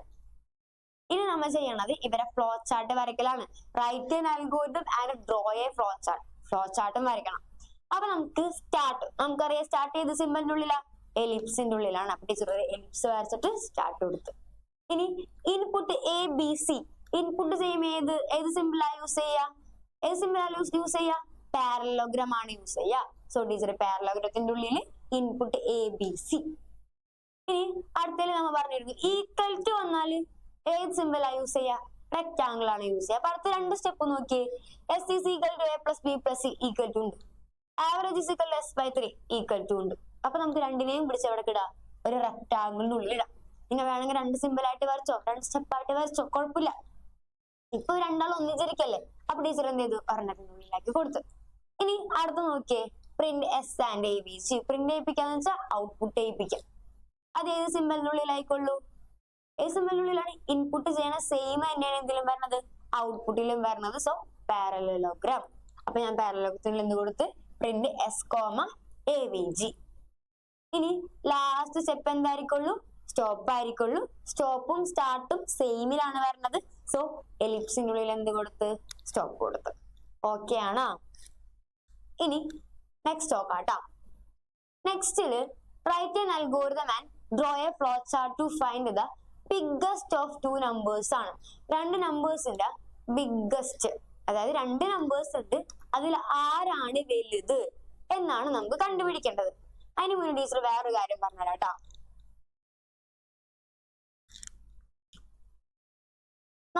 നമ്മൾ റോംബസ് എന്ന് പറഞ്ഞ ഒരാളാണ് പഠിക്കാൻ പോണത്. ഇതാണ് റോംബസ്. അപ്പൊ നമ്മൾ ഓൾറെഡി പറഞ്ഞിരുന്നത് റോംബസ് ഡിസിഷൻ മേക്കിംഗ് സിമ്പിൾ അല്ലെങ്കിൽ കണ്ടീഷൻസ് ആണ് ചെക്ക് ചെയ്യാൻ. ടീച്ചർ ഇതിന്റെ ഉള്ളിൽ ഒരു കണ്ടീഷൻ കൊടുക്കും. എന്തെങ്കിലും ഒരു കാര്യം ഞാൻ പറയാണ്, ഇതാണ് ഈ കണ്ടീഷൻ. ഓക്കെ, ഞാനൊരു കാര്യം പറയാൻ പോകും. ഞാൻ പറയണ കാര്യം ചിലപ്പോ ശരിയാവാം അല്ലേ? ഞാൻ ഒരു കാര്യം വന്ന് പറയാൻ പോകും. ഞാൻ പറഞ്ഞ കാര്യം ചിലപ്പോ ശരിയായിരിക്കും, ചിലപ്പോ തെറ്റായിരിക്കും. അതാണ് ഇതിന്റെ ഉള്ളിൽ നടക്കുന്നത്. ചിലപ്പോ ശരിയായിരിക്കും, ട്രൂ ആയിരിക്കും. ചിലപ്പോ ഞാൻ പറഞ്ഞ കാര്യം എന്തായിരിക്കുള്ളൂ? ഫാൾസ് ആയിരിക്കുള്ളൂ. അതാണ് എഫ്. ഓക്കെ, നമ്മളെ റോംബസിന് രണ്ട് സൈഡാണുള്ളത്. ഒരെണ്ണം ട്രൂ സൈഡും ഒരെണ്ണം ഫോൾസ് സൈഡും. റോംബസിന്റെ ഉള്ളിൽ നമ്മൾ എന്ത് കൊടുക്കും? ഒരു കണ്ടീഷനും കൊടുക്കും. എന്റെ കണ്ടീഷൻ ചിലപ്പോ ശരിയാവാം, ചിലപ്പോ തെറ്റാം, പറയാൻ പറ്റൂല. അപ്പൊ രണ്ടെണ്ണം വേണം എന്ത്? ഒരെണ്ണം കണ്ടീഷൻ ട്രൂ ആയാൽ ശരിയായാൽ പോകാനുള്ള വഴി, ഒരെണ്ണം കണ്ടീഷൻ തെറ്റിയാൽ ഫോൾസ് ആയാൽ പോകാനുള്ള വഴി. ഓക്കെ ആണോ? ഇതാണ് നമ്മ ഇനി ചെയ്യാൻ പോണത്. അപ്പൊ നമുക്ക് നോക്കാട്ടോ. ഇവിടെ രണ്ട് നമ്പേഴ്സില് ആരാണ് വലുത് എന്നാണ് കണ്ടുപിടിക്കേണ്ടത്. അപ്പൊ നമുക്ക് എന്ത് വേണം? രണ്ട് നമ്പേഴ്സ് വേണ്ടേ? രണ്ട് നമ്പേഴ്സ് വേണം. ആ രണ്ട് നമ്പേഴ്സിനെ നമുക്ക് എന്ത് വിളിക്കാം? ഒരാളെ N1 എന്നും അടുത്ത ആളെ N2 എന്നും വിളിക്കാം. ഇതിൽ ആരാണ് വലുതെന്നാണ് എനിക്ക് അറിയേണ്ടത്. അപ്പൊ ഞാൻ എന്ത് ചെയ്യാം? നമ്മൾ കണ്ടീഷൻ ആയിട്ട് കൊടുക്കുകയാണ്. N1 ആണ് വലുതെന്നും പറഞ്ഞ് ഞാൻ വെറുതെ പറയണം. അങ്ങോട്ട് എനിക്കറിയാനൊന്നും പാടില്ല N1 ആണോ അല്ലേന്നൊന്നും. ഞാൻ വെറുതെ വിചാരിക്കണം എന്ത്? ഓക്കെ, N1 ആണ് വലുത് എന്ന് ഞാൻ വിചാരിക്കുകയാണ്. അപ്പൊ ഞാൻ റോംബസിന്റെ ഉള്ളിൽ കൊടുക്കും. എന്തെന്ന്? N1 greater than N2. N1 ആണ് N2നേക്കാട്ടിലും ഗ്രേറ്റർ എന്ന് പറഞ്ഞു. ഈ പറയണ കാര്യം ചിലപ്പോ ശരിയാവാം, ചിലപ്പോ തെറ്റാവാം. ഞാൻ പറയണ കാര്യം ശരിയായി, ട്രൂ ആയി, N1 N2നേക്കാട്ടിലും വലുത് തന്നെയാണ്, ഞാൻ പറഞ്ഞത് ശരിയാണ് എന്നുണ്ടെങ്കിൽ ഇതിലേക്കൂടെയും പോവും. എങ്ങാനും N2 ആണ് വലുതെങ്കിൽ ഇതിലേക്കൂടെയും പോവും. അതായത് ഇത്ര ഉള്ളൂ. കൺഫ്യൂഷൻ ആവണ്ട. നമ്മളോട് പറഞ്ഞേക്കണത് N1നെയും N2നെയും തന്നിട്ട് അതിൽ ആരാണ് വലുത് നോക്കാനാണ് പറഞ്ഞേക്കണത്. രണ്ട് ആൾക്കാരാണ്. അപ്പൊ നമ്മളെ കയ്യിലുള്ളത് ആർക്കുണ്ട്? N1 ഉണ്ട്, N2 ഉണ്ട്. ഞാൻ വെറുതെ അസ്യൂം ചെയ്ത് പറയണത് N1 ആണ് N2നെക്കാട്ടിലും വലുതെന്ന് ഞാൻ വെറുതെ അങ്ങോട്ട് പറയണേ. എനിക്കൊരു ഉറപ്പുമില്ല, ഞാൻ വെറുതെ പറയണം. ഞാൻ പറയണ കാര്യം ചിലപ്പോ ശരിയാവാം, ചിലപ്പോ തെറ്റാം. ഇവിടെ നോക്കിയേ, ഇവിടെ N1 ഗ്രേറ്റർ ദാൻ N2 എന്നാണ് പറഞ്ഞേക്കണത്. N1 ആണ് N2നെക്കാട്ടിലും വലുത് അല്ല അല്ലെ? ഞാൻ പറഞ്ഞ തെറ്റാണ്. തെറ്റുമ്പോ ഫോൾസിലേക്ക് കൂടെ പോവും. പിന്നെ ആരായിക്കുള്ളു വലുത്? N2 ആയിരിക്കുള്ളു വലുത്. ഇതാണ് നമ്മളെ കൺസെപ്റ്റ്. അപ്പൊ നോക്കാട്ടെ നമുക്ക്. Step 1 start. സ്റ്റെപ്പ് 2 ആയിട്ട് നമ്മൾ എന്തായിരിക്കുള്ളൂ പറയാ? ഇൻപുട്ട് ചെയ്യേണ്ട കാര്യങ്ങളാണ് പറയാ. സോ ഇൻപുട്ട് N1 N2 രണ്ട് നമ്പേഴ്സിൽ ആരാ വലുത് എന്നാണ് നോക്കേണ്ടത്. സോ ഞാൻ ഒരാളെ N1 എന്ന് വിളിച്ചു, ഒരാളെ N2 എന്ന് വിളിച്ചു. So input N1 N2. Step 3 ഞാൻ വെറുതെ അസ്യൂം ചെയ്ത് പറയണത് if N1 greater than N2, N1 ആണ് N2നെക്കാട്ടിലും വലുത് എന്നുണ്ടെങ്കിൽ നമുക്ക് എന്ത് പറയാം? Print N1. N1 ആണ് N2നെക്കാട്ടിലും വലുത് എന്നുണ്ടെങ്കിൽ നമുക്ക് എന്ത് പറയാം? Print N1. എൽസ് അല്ലാന്നുണ്ടെങ്കിൽ പിന്നെ ആരായിക്കോളൂ? N2. Print N2. End of the if. അതായത് നമ്മൾ ഇവിടെ ഇഫ് സ്റ്റേറ്റ്മെന്റ് വെച്ചിട്ടാണ് സ്റ്റാർട്ട് ചെയ്തേക്കുന്നത്. ഇഫ് കഴിഞ്ഞു എന്ന് കാരണമാണ് എൻഡ് ഓഫ് ഇഫ്. അതൊന്നും എഴുതിയില്ലെങ്കിലും കുഴപ്പമില്ല. അപ്പൊ എന്താണ്? If N1 greater than N2, N1 ആണ് N2നെക്കാട്ടിലും വലുത് എന്നുണ്ടെങ്കിൽ നമുക്ക് എന്ത് പറയാം? Print N1. അല്ലാന്നുണ്ടെങ്കിൽ പിന്നെ ആരായിക്കോളൂ വലുത്? Else print N2. രണ്ടാൾക്കാരാണുള്ളത്, നമുക്ക് രണ്ടുപേരാണുള്ളത്. ഞാൻ പറയണ ഇവനല്ല വലുത്, പിന്നെ ആരായിക്കോളൂ വലുത്? എൽസ്. പിന്നെ ആരായിക്കോളൂ? ഇങ്ങേരായിക്കോളുള്ളത്. അത്രേ ഉള്ളൂ കേട്ടോ. ഇനി ഏറ്റവും ലാസ്റ്റ് സ്റ്റെപ്പായിട്ട് നമുക്ക് എന്ത് പറയാം? സ്റ്റോപ്പ് പറയാം. ഓക്കെ, ഇനി അടുത്ത നോക്കാം. നമുക്ക് അടുത്ത നോക്കല്ലേ? നമുക്ക് അതിന്റെ എന്ത് പഠിക്കാം? ഫ്ലോ ചാർട്ട് പഠിക്കാം. ഫ്ലോ ചാർട്ടിൽ സ്റ്റാർട്ടിനെ റെപ്രസെന്റ് ചെയ്യാനായിട്ട് ഏത് സിമ്പിൾ ആയിക്കോളൂ? ഏത് സിമ്പിൾ ആയിക്കോളൂ? എലിപ്സ് ആയിക്കോളൂ. So start. ഇനി നെക്സ്റ്റ് ഈ പറഞ്ഞത് ഇൻപുട്ട് N1 N2. ഇൻപുട്ട് ചെയ്യാൻ ആരെയാണ് വേണ്ടത്? പാരലലോഗ്രാം ആണ് വേണ്ടത്. So input N1 N2. ഇനി അടുത്തത് if N1 greater than N2 എന്നാണ് പറഞ്ഞേക്കുന്നത്. അതൊരു കണ്ടീഷൻ അല്ലേ? N1 ആണ്, ഒരു കമ്പാരിസൺ ആണ് അവിടെ നടക്കുന്നത്. എന്ത്? N1 ആണ് N2നെക്കാട്ടിലും വലുത് എന്നൊരു കമ്പയർ ചെയ്തുകൊണ്ട് പറയണേ. അപ്പൊ നമ്മൾ യൂസ് ചെയ്യേണ്ടതാണ് ആരാ? റോംബസിനാ. നമ്മൾ പറഞ്ഞിരുന്നു റോംബസിന് രണ്ട് സൈഡ് ഉണ്ട്, ട്രൂ സൈഡും ഉണ്ട്, ഫോൾസ് സൈഡും ഉണ്ട്. ഇവിടെ പറഞ്ഞേക്കുന്നത് N1 greater than N2. N1 ആണ് N2നെക്കാട്ടിൽ വലുത്. ഞാൻ പറയുന്ന കാര്യം ശരിയാവുകയാണ്.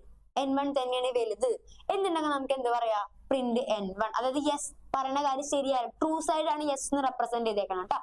യെസ് ആണെങ്കിൽ നമുക്ക് എന്ത് പറയാ? Print N1. ഇനി ഞാൻ പറഞ്ഞ കാര്യം തെറ്റാണെങ്കിലോ, നോ ആണെങ്കിലോ പ്രിന്റ് N2. അപ്പൊ ഇത്രേ ഉള്ളൂ. നമ്മളെ കണ്ടീഷനിൽ നമ്മൾ പറയാണ് N1 ആണ് N2നെക്കാട്ടിലും വലുത് എന്ന് നമ്മൾ പറയാണ്. നമ്മൾ പറയുന്ന കാര്യം ചിലപ്പോ തെറ്റാ, ചിലപ്പോ ശരിയാവാം. ശരിയായാല് ഓക്കെ, പ്രിന്റ് N1. N1 ആണ് വലുത്. പറയുന്ന കാര്യം തെറ്റിയാലോ പ്രിന്റ് N2. ഓക്കെ, ഇനി രണ്ടാളെയും ഇങ്ങോട്ട് ലാസ്റ്റ് സ്റ്റോപ്പിലോട്ട് കണക്ട് ചെയ്തു. അത്രേ ഉള്ളൂ കേട്ടോ. ഇനി അടുത്ത നോക്കാം നമുക്ക്. അടുത്തത് write an algorithm and draw a flow chart to print the sum of n natural numbers. n natural നമ്പേഴ്സിന്റെ സമ്മ് കാണാനായിട്ടുള്ള അൽഗോരിതം ഫ്ലോ ചാർട്ട് ആണ് ചോദിച്ചേക്കുന്നത്. അപ്പൊ നമുക്ക് നോക്കിയാലോ. അതിനു മുന്നേ ഒരു കൺസെപ്റ്റ് നോക്കാം നമുക്ക്. n നാച്ചുറൽ നമ്പേഴ്സ് എന്ന് പറയുമ്പോഴേ 1 + 2 + 3 + 4 ഇങ്ങനെ പോയി n വരെ കൂട്ടുന്നതിനാണ് നമ്മൾ എന്ത് പറയാ? Sum of n natural numbers എന്ന് പറയാം. ഈ വാല്യൂ ഓഫ് n നമുക്കറിയില്ല, എത്ര വേണമെങ്കിലും ആവാം. അപ്പൊ നമുക്ക് n-ന്റെ വാല്യൂ കിട്ടണ്ടേ? സോ ഇവിടെ ഇൻപുട്ട് ചെയ്യണത് n-നെ ആയിരിക്കുള്ളൂ. പിന്നെ നമ്മള് ഫസ്റ്റ് ടൈം എന്താന്ന് പറഞ്ഞു കൊടുക്കാം. എന്റെ ഫസ്റ്റ് ടൈം എന്താണ്? 1 അല്ലേ? എനിക്ക് കൂട്ടി പോണ്ടത് 1 + 2 + അങ്ങനെ പോണ്ടത്. ഫസ്റ്റ് ടൈം എന്താണ്? 1 ആണ്. അപ്പൊ ഞാൻ ജസ്റ്റ് ഫസ്റ്റ് ടൈമിനെ പറയുന്നത് a = 1. കുഴപ്പമുണ്ടാ?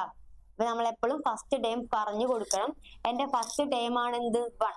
എനിക്ക് സം ഓഫ് നാച്ചുറൽ നമ്പേഴ്സ് എന്ന് പറയുമ്പോൾ 1 + 2a+3a+ അങ്ങനെ കൂട്ടി കൂട്ടി പോവുകയാണ്. അപ്പൊ നമ്മൾ എപ്പോഴും ഒരു അൽഗോരിതത്തിന് ഫസ്റ്റ് ടൈം പറഞ്ഞു കൊടുക്കണം. അപ്പൊ എന്റെ ഫസ്റ്റ് ടൈം എന്തെന്നാണ് ഇവിടെ 1 ആണ്. അപ്പൊ ഞാൻ എന്ത് പറഞ്ഞു? a = 1. ഫസ്റ്റ് ടൈമിനെ റെപ്രസെന്റ് ചെയ്യുന്ന ലെറ്റർ ആണ് എന്ത്? a. അത് എത്രയാണ്? 1 ആണെന്ന് ഞാൻ ജസ്റ്റ് പറഞ്ഞു കൊടുത്തു. ഇനി എയുടെ വാല്യൂ എങ്ങനെയാണ് ചേഞ്ച് ആവുന്നത്? ഓരോ ലെറ്റേഴ്സും ഒന്ന് കൂടി കൂടി പോവല്ലേ? 1ന്റെ ഒപ്പം 1 കൂട്ടുമ്പോ 2 ആവും, 2ന്റെ ഒപ്പം 1 കൂട്ടുമ്പോ 3 ആവും, 3ന്റെ ഒപ്പം 1 കൂട്ടുമ്പോ 4 ആവും. അതായത് എയുടെ വാല്യൂ 1 വെച്ച് കൂടിയാണ് അല്ലെ? അപ്പൊ നമുക്ക് വേറൊരു കണ്ടീഷൻ കിട്ടിയത് എയുടെ വാല്യൂ 1 വെച്ച് കൂടിയാണ്, a = a+1 ആണ്. അടുത്ത കണ്ടീഷൻ കിട്ടി. ഇനി സമ്മിന്റെ കാര്യങ്ങൾ നോക്കാം. സമ്മ് ആദ്യം എന്റെ കയ്യിൽ ഒറ്റ നമ്പറും ഇല്ല, ഒന്നുമില്ല എന്റെ കയ്യിൽ. അപ്പൊ സമ്മ് എത്രയ്ക്കുള്ളൂ? 0 ആയിരിക്കുള്ളൂ അല്ലെ? എന്റെ കയ്യിൽ ഒന്നും സാധനവും ഇല്ല. അപ്പൊ സമ്മ് എത്രയ്ക്കുള്ളൂ? 0 ആയിരിക്കുള്ളൂ. അത് നമ്മ പറഞ്ഞു കൊടുത്തെന്ത്? സം = 0. അതിനുശേഷം ഈ സമ്മിന്റെ ഒപ്പം ഞാൻ ആരേക്കുള്ളൂ കൂട്ട?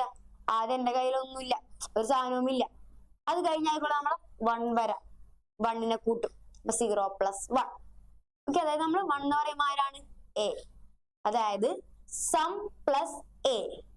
അപ്പൊ സം പ്ലസ് a എന്ന് പറയുമ്പോൾ ഓൾറെഡി 0 ആയിരുന്നു. 0 + 1 കൂട്ടും എന്റെ കയ്യിൽ എത്രയും 1 ആവും. അത് കഴിഞ്ഞിപ്പോ 1നെ കൂട്ടിയിട്ടാ. ഇനി അടുത്തത് എനിക്ക് ആരെയാണ് കൂട്ടുന്നത്? 2. അപ്പൊ വീണ്ടും സം പ്ലസ് a ആണ് വരുന്നത്. അതായത് ഇത്രയുള്ള കൺസെപ്റ്റ്. നമ്മള് ഓരോ നമ്പേഴ്സും കൂടിക്കൂടിയാണ് പോണത്. എത്ര വെച്ചാണ് കൂടണത്? ഒരു ഇൻക്രിമെന്റഡ് ബൈ 1 ആണ്. a എന്ന് പറയുന്നത് 1 ആണെങ്കിൽ പിന്നെ 2 ആവും, 3 ആവും, 4 ആവും, 5 ആവും. a 1 വെച്ചാണ് കൂടിപ്പോണത്. അതിനനുസരിച്ച് സമ്മും നമ്മ എന്ത് ചെയ്യണം? കൂട്ടി കൂട്ടി കൊടുക്കണം. Sum = sum plus a. അപ്പൊ നമുക്ക് നോക്കിയാലോ. Step 1 start. സ്റ്റെപ്പ് 2 നമ്മളോട് പറഞ്ഞിട്ടുണ്ട് എന്ത്? n നാച്ചുറൽ നമ്പേഴ്സിന്റെ സം ആണെന്ന്. സോ നമുക്ക് n എത്രയെന്ന് അറിയില്ല, നമുക്കപ്പോ യൂസറിനോട് ചോദിക്കണം. Input n. സ്റ്റെപ്പ് 2 ആയിട്ട് നമുക്ക് എന്താ പറയാ? Input n. സ്റ്റെപ്പ് 3 നമ്മൾ ഏതൊക്കെ വാല്യൂസിന്റെ കാര്യങ്ങളൊക്കെ പറഞ്ഞു കൊടുക്കണത്. ഇവിടെ നോക്കിയേ, a = 1. ഫസ്റ്റ് നമ്പർ ആണ് അവിടെ പറഞ്ഞു കൊടുക്കുന്നത് എന്ത്? a = 1 എന്ന് പറഞ്ഞങ്ങാണ്ട് ആദ്യത്തെ നമ്പർ നമ്മ പറഞ്ഞു കൊടുക്കണം എന്ന് പറഞ്ഞില്ലേ? സോ ഇവിടെ നമ്മൾ ആദ്യത്തെ നമ്പർ റെപ്രസെന്റ് ചെയ്യണത് a എന്ന് പറഞ്ഞൊരു ലെറ്റർ ആയിട്ടാണ്. So a = 1. ഇനി എന്റെ കയ്യിൽ ആദ്യം ഒന്നുമില്ല, സം ഒന്നുമില്ല. ക്വസ്റ്റ്യൻ എന്താണ്? Find the sum of n natural numbers. n natural നമ്പേഴ്സിന്റെ സം ആണ് കണ്ടുപിടിക്കേണ്ടത്. ആദ്യം എന്റെ കയ്യിൽ ഒന്നുമില്ല, അപ്പൊ സം എത്രയായിരിക്കുള്ളൂ? 0 ആയിരിക്കുള്ളൂ. So s = 0. ഇനി നോക്കിയേ, ഈ 4th സ്റ്റെപ്പ് അവിടെ നിൽക്കട്ടെ കേട്ടാ. അടുത്ത സ്റ്റെപ്പ് ഈ പറഞ്ഞത് s = s + a. നമ്മൾ ഓൾറെഡി പറഞ്ഞിരുന്നു 1 + 2 + 3 ഇതാണ് a. ഇവരൊപ്പം എന്ത് കൂട്ടി കൂട്ടി പോണം? ഓരോരുത്തരുടെ സമ്മ് കൂടി കൂടി പോണം. ഇവരെ രണ്ടുപേരെ സമ്മ് കണ്ടുപിടിക്കും, അത് s-ൽ സ്റ്റോർ ചെയ്യും. പിന്നെ ഇയാളായിട്ട് കൂടും, അത് s-ൽ സ്റ്റോർ ചെയ്യും. പിന്നെ 4 വരും, s-ൽ സ്റ്റോർ ചെയ്യും. അതായത് സമ്മിന്റെ ഒപ്പം a-നെ കൂട്ടിയാണ് നമ്മ. ഇവരെയാണ് നമ്മ എന്ത് പറയാ? a എന്ന് പറയാം. അതിന്റെ ഒപ്പം ആര് കൂടി കൂടി പോവുകയാണ്? s കൂടി കൂടി പോവുകയാണ്. So s = s + a. കുഴപ്പമുണ്ടോ? ഇല്ല. ഇനി എയുടെ വാല്യൂ എങ്ങനെയാണ്? s = s + a. സമ്മതിച്ച് എയുടെ വാല്യൂ എങ്ങനെയാണ് കൂടുന്നത്? എയുടെ വാല്യൂ എങ്ങനെയാണ്? ആദ്യം എയുടെ വാല്യൂ 1 ആയിരുന്നു എന്ന് നമ്മ ഇവിടെ പറഞ്ഞിട്ടുണ്ട്. അത് കഴിഞ്ഞ് 1ന്റെ ഒപ്പം 1 കൂടുമ്പോ 2 ആവും, 2ന്റെ ഒപ്പം 1 കൂടുമ്പോ 3 ആവും. അതായത് എയുടെ വാല്യൂ 1 വെച്ച് കൂടിയാണ് അല്ലെ? So a = a+1. ഈ 2 സ്റ്റെപ്പ് നമുക്ക് റിപ്പീറ്റ് ചെയ്യണം. അതായത് ഇവർ തമ്മിൽ ആദ്യം 1 ആവും, പിന്നെ 1 കൂട്ടുമ്പോ 2 ആവും, പിന്നെ 2ന്റെ ഒപ്പം 1 കൂട്ടുമ്പോ 3 ആവും. അതായത് നമ്മൾ എന്ത് ചെയ്യണം? വീണ്ടും വീണ്ടും റിപ്പീറ്റ് ചെയ്ത് ചെയ്യണം. ഇനി ഇവിടെ 4+ അങ്ങനെ n വരെയും ഉണ്ടാവും. അപ്പൊ എത്ര പ്രാവശ്യം റിപ്പീറ്റ് ചെയ്യണം? n വരെ റിപ്പീറ്റ് ചെയ്യണം. ആദ്യം 1 ആയിരുന്നു, 1ന്റെ ഒപ്പം 1 കൂട്ടിയപ്പോ 2 ആയി, 2ന്റെ ഒപ്പം 1 കൂട്ടിയപ്പോ 3 ആയി. അങ്ങനെ എത്ര പ്രാവശ്യം റിപ്പീറ്റ് ചെയ്യണം? n ആവണ വരെ റിപ്പീറ്റ് ചെയ്യണം. സോ നമുക്ക് എന്ത് പറയാം? Repeat step 5 and 6. ഈ 2 സ്റ്റെപ്പും while a less than or equal to n. എയുടെ വാല്യൂ n-നോട് ഈക്വൽ ആവണ വരെ നമുക്ക് എന്ത് ചെയ്യണം? ഈ സ്റ്റെപ്സ് റിപ്പീറ്റ് ചെയ്യണം. ഓക്കെ ആണോ? അപ്പൊ നമുക്ക് എന്ത് ചെയ്യണം? ഇത്രയുള്ളൂ കൺസെപ്റ്റ്, ഇത്രയുള്ളൂ. നമുക്ക് ചെയ്യേണ്ടത് ഓരോ നമ്പേഴ്സിനെയും കൂടി കൂടി പോവുകയും വേണം, അവരുടെ സമ്മ് കണ്ടുപിടിക്കുകയും വേണം. അപ്പൊ നോക്കിയേ, എയുടെ വാല്യൂ 1 വെച്ച് കൂടിയാണ്. അങ്ങനെ എത്ര വരെയും പോണം?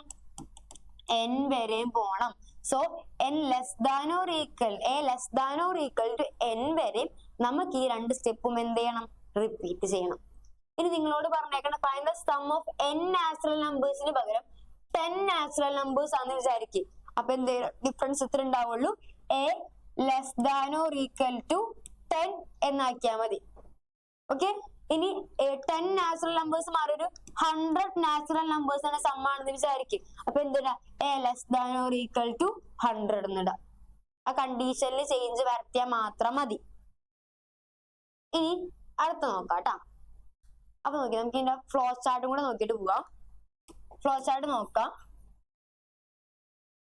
എന്താ സ്റ്റാർട്ട് നമ്മൾ റെപ്രസെന്റ് ചെയ്യണ എന്തിന്റെ ഉള്ളിലായിക്കോളൂ? എലിപ്സിന്റെ ഉള്ളിലായിക്കോളൂ. സോ എലിപ്സിന്റെ ഉള്ളിൽ ആരെ കൊടുത്ത്? സ്റ്റാർട്ടിനെ കൊടുത്ത്. പിന്നെ പറയുന്നത് ഇൻപുട്ട് ചെയ്യേണ്ടതാണ്. ഇവിടെ ഇൻപുട്ട് n പാരലോഗ്രത്തിന്റെ ഉള്ളിൽ കൊടുത്ത്. അടുത്ത സ്റ്റെപ്പിൽ പറയണത് a is equal to 1 s is equal to 0 അപ്പൊ നമ്മൾ ഈക്വൽ ടു വന്നാൽ റെക്ടാങ്കിളിലെ യൂസ് ചെയ്യണം എന്ന് പറഞ്ഞിരുന്നു. So a is equal to 1 s is equal to 0. കുഴപ്പമുണ്ടോ? ഇല്ല. ഇനി അടുത്ത കണ്ടീഷൻ നോക്കിയേ, a less than or equal to n. അപ്പൊ നേരത്തെ നമ്മൾ പറഞ്ഞിരുന്നു less than or equal to എന്നൊക്കെ പറഞ്ഞ ഒരു ചെക്കിംഗ് ആണ്, ഒരു കണ്ടീഷൻ ആണത്. ലെസ് ദാൻ, ഗ്രേറ്റർ ദാൻ അങ്ങനെയൊക്കെ വന്നാൽ നമ്മൾ യൂസ് ചെയ്യണത് ആരേക്കുള്ളൂ? റോംബസിനേക്കുള്ളൂ. ഇവിടെ കൊടുത്തത് a less than or equal to n എന്നാണെങ്കിൽ നമുക്ക് എന്ത് ചെയ്യണം? ഈ ഇത്രയും കണ്ടീഷൻ ആണ് നമുക്ക് ഏതൊക്കെ സ്റ്റെപ്പാണ് റിപ്പീറ്റ് ചെയ്യേണ്ടത്? സ്റ്റെപ്പ് 5ഉം സ്റ്റെപ്പ് 6ഉം. അതായത് s is equal to s plus a യും a is equal to a plus 1ഉം. ഈ രണ്ട് സ്റ്റെപ്പും നമുക്ക് എന്ത് ചെയ്യണം? റിപ്പീറ്റ് ചെയ്യണം. ഇവിടെ പറഞ്ഞിട്ടുണ്ട്. അപ്പൊ നമുക്ക് എന്ത് ചെയ്യാം? s is equal to s plus a കൊടുക്കുക, a is equal to a plus 1 കൊടുക്കുക. ഇതിനെ നമുക്ക് എന്ത് ചെയ്യാം? ഇവിടെ നിന്ന് കണക്ഷൻ എടുത്ത് ഇവിടെ കൊണ്ട് കൊടുക്കാം. കുഴപ്പമുണ്ടോ? അപ്പൊ ഇത് ഇവിടെ കിടന്ന് ഇങ്ങനെ റിപ്പീറ്റ് ചെയ്തോളും, ഒരു ലൂപ്പ് പോലെ വർക്ക് ചെയ്യും. അതിലാണ് നമ്മൾ റോംബസിന്റെ അടുത്ത പ്രയോജനം, ഒരു ലൂപ്പായിട്ട് വർക്ക് ചെയ്യിപ്പിക്കാം. ഇത്രേ ഉള്ളൂ. നമ്മളോട് പറഞ്ഞിട്ടുണ്ട് എന്ത്? സ്റ്റെപ്പ് 5ഉം 6ഉം എയുടെ വാല്യൂ n ആവണ വരെ റിപ്പീറ്റ് ചെയ്യണം. അപ്പൊ റിപ്പീറ്റ് ചെയ്യാൻ a less than or equal to എന്നുള്ള കണ്ടീഷൻ കൊടുത്ത് നമ്മൾ ആ റിപ്പീറ്റ് ചെയ്യുന്ന രണ്ട് സ്റ്റെപ്പും ഉള്ളിൽ കൊടുത്തിട്ട് എന്ത് ചെയ്ത് ഈ ലൂപ്പ് കൊണ്ട് ഇവിടെ കണക്ട് ചെയ്ത്. അപ്പൊ ഇത് n ടൈംസ് ഇവിടെ കിടന്ന് കറങ്ങിക്കോളും. ഇനി കണ്ടീഷൻ തെറ്റുമ്പോ നമുക്ക് എന്ത് പറയാം? Print some. അതെന്തിന്റെ ഉള്ളിൽ കൊടുത്ത്? പാരലോഗ്രത്തിന്റെ ഉള്ളിൽ കൊടുത്തത് പ്രിന്റ് s. ഓക്കെ, ഇനി അടുത്ത് നോക്കാം കേട്ടോ. ഇനി നിങ്ങൾക്ക് ഇത് പഠിക്കാൻ ബുദ്ധിമുട്ടുണ്ട് എന്നുണ്ടെങ്കിൽ നിങ്ങൾ എന്ത് ചെയ്താൽ മതി? ജസ്റ്റ് ഇത് പഠിച്ചു വെക്കാം. അതായത് ഇതിന്റെ ഓരോരോ കണ്ടീഷൻസ് പഠിച്ചത്, അതായത് സം എന്താ സംഭവിക്കണത്, എയുടെ വാല്യൂ ഇൻക്രിമെന്റ് ചെയ്യണത് എങ്ങനെയാണ്, ഓക്കെ, അങ്ങനെ പഠിച്ചിട്ട് എഴുതിയാൽ മതി കേട്ടാ. ഇനി draw a flow chart to find the area of a rectangle. ഒരു റെക്ടാങ്കിളിന്റെ ഏരിയ കണ്ടുപിടിക്കാനുള്ള ഒരു ഫ്ലോ ചാർട്ട് വരയ്ക്കാനാണ് പറഞ്ഞേക്കണത്. ഫ്ലോ ചാർട്ട് വരയ്ക്കണം, അൽഗോരിതം അറിയണം വേണ്ടേ? അപ്പൊ നമുക്ക് ജസ്റ്റ് അൽഗോരിതം എഴുതി കൊടുക്കാം. സ്റ്റെപ്പ് 1 എന്തൊന്നായിക്കൊള്ളൂ? സ്റ്റെപ്പ് 1 സ്റ്റാർട്ട് ആയിരിക്കുള്ളൂ. അപ്പൊ ടീച്ചർ എന്ത് കൊടുത്ത്? സ്റ്റാർട്ട്. സ്റ്റെപ്പ് 2ൽ നമ്മൾ എന്താ പറയേണ്ടത്? ഇൻപുട്ട് ചെയ്യേണ്ട കാര്യങ്ങളാണ് പറയേണ്ടത്. ഇവിടെ പറഞ്ഞിരുന്ന എന്ത്? റെക്ടാങ്കിളിന്റെ ഏരിയയാണ് കണ്ടുപിടിക്കേണ്ടത് അല്ലേ? അപ്പൊ ഏരിയ കണ്ടുപിടിക്കാനുള്ള ഇക്വേഷൻ എന്താണ്? a is equal to l into b അല്ലേ? ലെങ്ത് ഇൻറ്റു ബ്രെഡ്ത്ത് ആണ് എന്ത്? ഏരിയ. അപ്പൊ എനിക്ക് ലെങ്ത്തും ബ്രെഡ്ത്തും വേണ്ടേ? അതറിഞ്ഞാലേ ഏരിയ കണ്ടുപിടിക്കാൻ പറ്റുള്ളൂ. അപ്പൊ നമുക്ക് നോക്കാം എന്ത്? Input l, b. ആരൊക്കെയാണ് അപ്പൊ എനിക്ക് ഇൻപുട്ട് ചെയ്യേണ്ടത്? ലെങ്ത്തിനെയും ബ്രെഡ്ത്തിനെയും. സോ ഒരാളെ l എന്ന് വിളിച്ച് അടുത്ത ആളെ b എന്ന് വിളിച്ച്. കുഴപ്പമുണ്ടോ? ഇനി ഇക്വേഷൻ കൊടുക്കുന്നത് step 3 area is equal to ഏരിയയുടെ ഏട്ടാ a is equal to l into b. ഇവിടെ നോക്കിയാൽ ഇൻറ്റു കൊടുത്ത് എങ്ങനെയാണ്? നിങ്ങൾ ഇൻറ്റു ഇങ്ങനെ ഈക്വള്ളൂ മൾട്ടിപ്ലിക്കേഷൻ. നമ്മളെ കമ്പ്യൂട്ടറിനുള്ളിലോട്ട് വരുമ്പോൾ അതൊരു സ്റ്റാർ സിമ്പൽ ആണ് കേട്ടോ. അപ്പൊ l സ്റ്റാർ b. ഓക്കെ ഇല്ലേ? അപ്പൊ നമ്മളിപ്പോ എന്ത് കണ്ടുപിടിച്ചു? ഏരിയ കണ്ടുപിടിച്ചു. ഇനി ഏരിയനെ പ്രിന്റ് ചെയ്യിപ്പിച്ചാ പോരെ? സ്റ്റെപ്പ് 4 ഏരിയ എവിടെയാണുള്ളത്? എയിലുണ്ട്. So print A. കുഴപ്പമുണ്ടോ? ഇല്ല. ലാസ്റ്റ് സ്റ്റെപ്പ് 5 ആയിട്ട് നമുക്ക് എന്ത് പറയാം? സ്റ്റോപ്പ്. ഓക്കെ ആണോ? അപ്പൊ എന്താ പറഞ്ഞത്? സ്റ്റെപ്പ് 1 എന്തായിരിക്കുള്ളൂ? സ്റ്റാർട്ട് ആയിക്കൊള്ളൂ. Step 2 input L into B. Step 3 A is equal to, അതായത് area is equal to L into B. Step 4 അല്ല, നമ്മൾ ഏരിയ കണ്ടുപിടിച്ച് വെച്ചാൽ പ്രിന്റ് ചെയ്യിപ്പിക്കാം. പ്രിന്റ് A ലാസ്റ്റ് സ്റ്റെപ്പ് ആയിട്ട് സ്റ്റോപ്പ്. ഇനി നമുക്ക് നോക്കിയാലോ, നോക്കിയേ. സ്റ്റാർട്ട് ഏത് സിമ്പലിനുള്ളിലാ? എലിപ്സിന്റെ ഉള്ളിലാണ്. സോ എലിപ്സിന്റെ ഉള്ളിൽ കൊടുത്തത് start. Input L comma B. അപ്പൊ ഇൻപുട്ട് ചെയ്യേണ്ടത് പാരലലോഗ്രത്തിന്റെ ഉള്ളിലാണ്. പാരലലോഗ്രത്തിന്റെ ഉള്ളിൽ കൊടുത്ത് A is equal to L into B. Equal to കണ്ട ആരാണ് യൂസ് ചെയ്യേണ്ടത്? റെക്ടാംഗിളിലാണ്. സോ റെക്ടാംഗിളിൽ എന്ത് കൊടുത്ത്? Area is equal to L into B. ഇവിടെ ടീച്ചർ എ എന്നാണ് കൊടുത്തേക്കുന്നത്. അവർ കൊടുത്തേക്കുന്നത് ഏരിയ എന്നാണ്. നോ പ്രോബ്ലം, എങ്ങനെ വേണമെങ്കിലും കൊടുക്കാം നമുക്ക്. ഇനി ഇവിടെ നോക്കിയേ, പ്രിന്റ് ഏരിയ. ഇവിടെ ഇവരുടെ എല്ലിനെയും ബിനെയും മൾട്ടിപ്ലൈ ചെയ്തേക്കണത് ഏരിയയിലോട്ടാണ് സ്റ്റോർ ചെയ്തേക്കണത്. സോ ഇവരെന്ത് പറഞ്ഞു? Print area. നമ്മളുടെ എവിടെയാണ് സ്റ്റോർ ചെയ്തേക്കണത്? എയിലാണ്. സോ നമ്മൾ എന്ത് പറഞ്ഞു? Print A. ഇനി ഞാനിവിടെ സ്റ്റോർ ചെയ്യണത് എ മാറ്റി കണ്ടിട്ട് ഞാൻ സ്റ്റോർ ചെയ്യാൻ പോണത് ബി ആണ്. B is equal to L into B എന്നാണ് പറഞ്ഞേക്കണത്. ഇവിടെ എന്ത് പറയാ? Print B. നമ്മൾ എന്തിലോട്ടാണ് സ്റ്റോർ ചെയ്തേക്കണത്? അയാളിൽ പ്രിന്റ് ചെയ്യിപ്പിക്കേണ്ടത് കേട്ടാ. ഓക്കെ, അപ്പൊ സെറ്റ് അല്ലേ? അപ്പൊ നമുക്ക് നോക്കാട്ടെ. ഇനി നിങ്ങൾ അൽഗോരിതം ഫ്ലോ ചാർട്ടും എഴുതാൻ പഠിക്കണം കേട്ടാ. ഇനി ഇപ്പൊ നമ്മൾ നോക്കിയ ഫേസസ് ഇൻ പ്രോഗ്രാമിംഗ് ആണ് നമ്മൾ പഠിച്ചുകൊണ്ടിരുന്നത് അല്ലേ മക്കളെ? ഫേസസ് ഇൻ പ്രോഗ്രാമിംഗില് പ്രോബ്ലം ഐഡന്റിഫിക്കേഷൻ നമ്മ പഠിച്ചു. Preparing algorithms and flow chart നമ്മളിപ്പോ പഠിച്ചു. ഇനി അടുത്ത സ്റ്റെപ്പ് നോക്കിയേ, കോഡിംഗ് ദ പ്രോഗ്രാം. അടുത്ത സ്റ്റെപ്പ് എന്താണ്?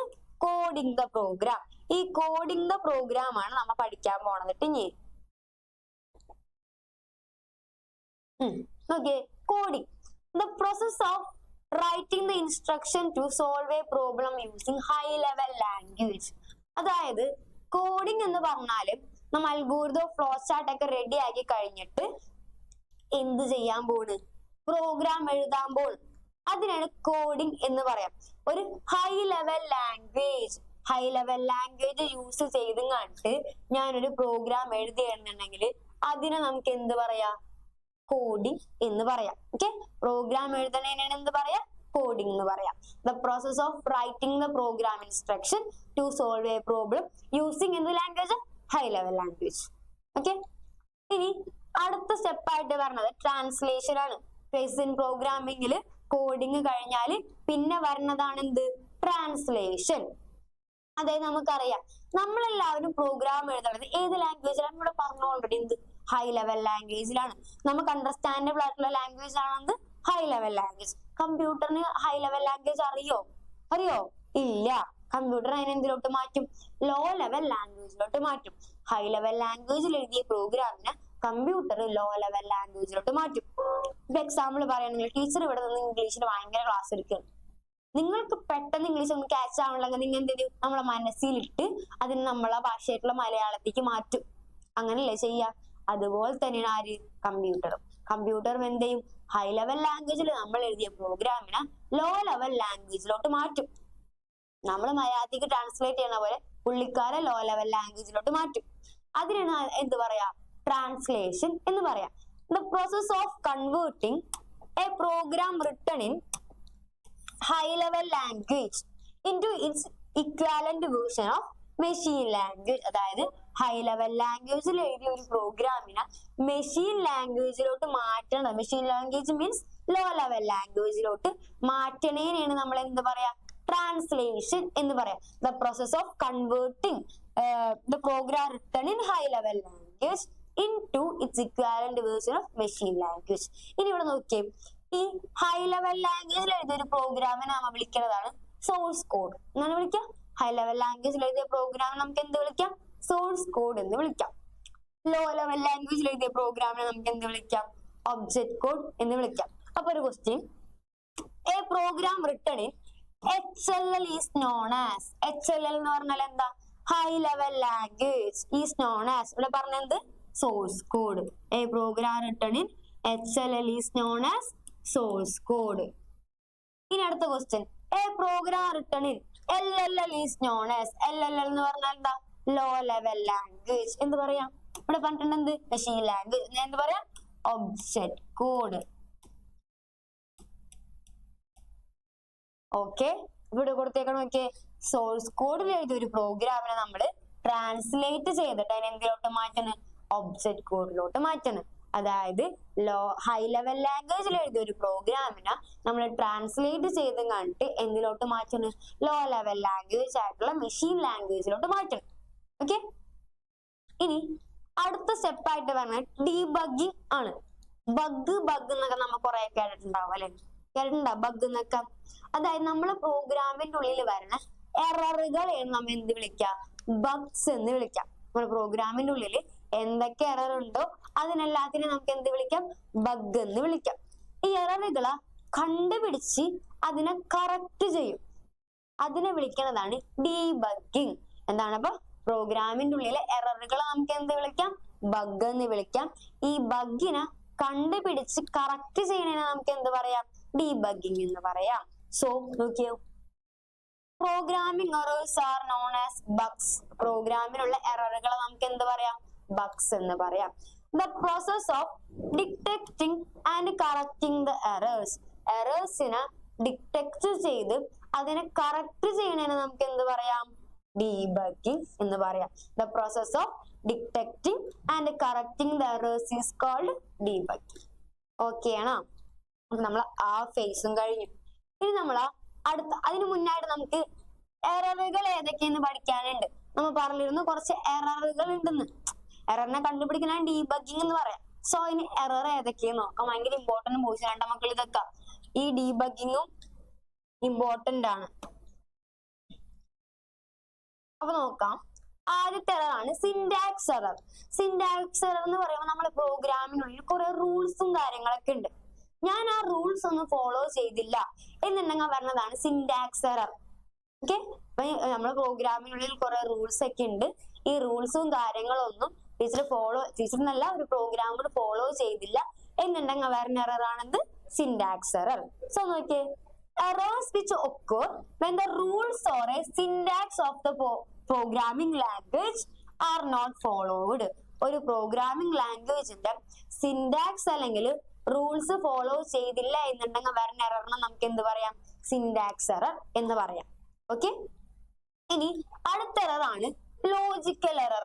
ഈ ലോജിക്കൽ എറർ എന്ന് പറയുമ്പോൾ നമ്മളെ കുഴപ്പമുണ്ട്. അതായത് നമ്മളാണ് പ്രോഗ്രാമേഴ്സ്, നമുക്ക് നമ്മളെ പ്രോഗ്രാമിനെ കുറിച്ച് ഒരു പ്രോപ്പർ ആയിട്ടുള്ള ഒരു തിങ്കിങ് ഇല്ല, ഒരു ഇംപ്രോപ്പർ പ്ലാനിങ് ആണ്. നമുക്ക് മര്യാദക്ക് ഒരു പ്ലാനിങ് ഒന്നും ഇല്ലാണ്ട് ചെയ്തേക്കുന്ന പ്രോഗ്രാം ആണെങ്കിൽ അവിടെ എന്ത് വരും, ലോജിക്കൽ എറർ. അത് നമ്മളെ ലോജിക്കിന്റെ പ്രശ്നമാണ്. അതായത് നമ്മളെ പ്രോഗ്രാം പ്രോപ്പർ ആയിട്ട് പ്ലാൻ ചെയ്യാത്തതിന്റെ പ്രശ്നം, improper planning of program logic. അത് നമുക്ക് എന്ത് പറയാം, ലോജിക്കൽ എറർ.